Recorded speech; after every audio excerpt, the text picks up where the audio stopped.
Shalom, selamat pagi. Mari kita sama-sama belajar kebenaran firman Tuhan dalam Matius pasal yang ke-20 ayat yang ke-11. Ketika mereka menerimanya, mereka bersungut-sungut kepada Tuhan itu.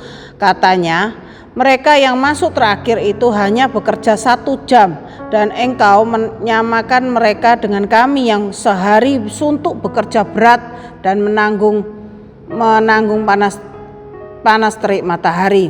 Ya, kalau kita melihat seperti ini, kondisi seperti ini, ada orang yang bekerja 1 jam tapi hasilnya sama dengan orang yang sudah bekerja 1 hari, ya kita akan merasa kok enak ya orang itu ya, bekerjanya baru datang 1 jam sudah dapat sama hasilnya dengan orang yang sudah seharian bekerja gitu ya.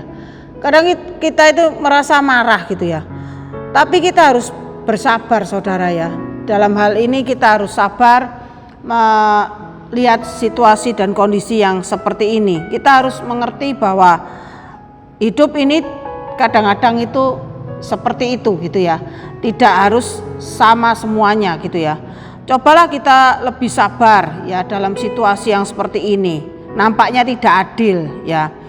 Dan kita harus ngerti bahwa seorang yang dapat menguasai kemarahan, dengki, itu pasti akan mendapat satu berkat yang luar biasa. Tapi kalau kita tidak bisa menguasai kemarahan, kedengkian, maka itu akan berakibat buruk seperti akhir hidup daripada Raja Saul ya, yang dengki kepada Daud. Di akhir hidupnya Saul ini akhirnya bunuh diri karena dia dikuasai oleh kejengkelan, kemarahan, iri hati, dengki. Ya, akhirnya dari sukacita berubah menjadi duka cita gitu ya, karena dia tidak bisa menguasai emosinya.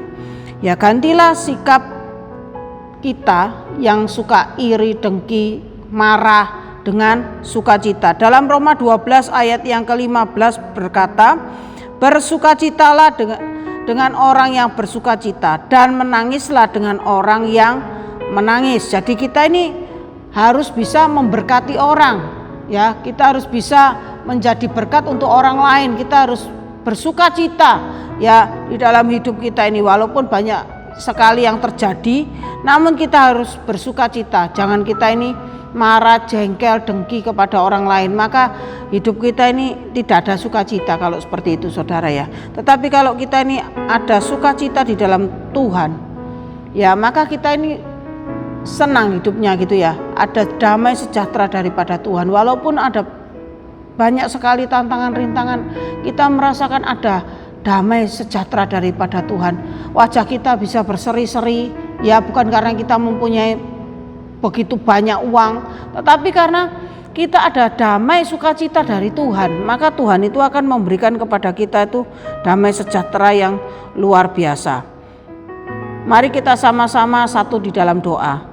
Tuhan Yesus, Engkau memberikan kepada kami pada pagi hari ini Tuhan, mengajarkan kepada kami untuk kami bersukacita di tengah-tengah situasi dunia yang tidak adil, di tengah-tengah situasi dunia yang tidak baik saat ini Tuhan. Kau memberikan kepada kami Tuhan pengajaran-Mu pada pagi hari ini, supaya kami selalu bersukacita menghadapi apapun masalah persoalan dalam hidup kami. Kami selalu bersukacita karena kami punya Tuhan yang sangat luar biasa, dahsyat dan ajaib, yang selalu menolong kami. Tidak pernah Tuhan meninggalkan kami. Terima kasih Tuhan Yesus, terima kasih untuk pengajaran firman-Mu pada pagi hari ini. Terpujilah nama-Mu Yesus, haleluya, amin.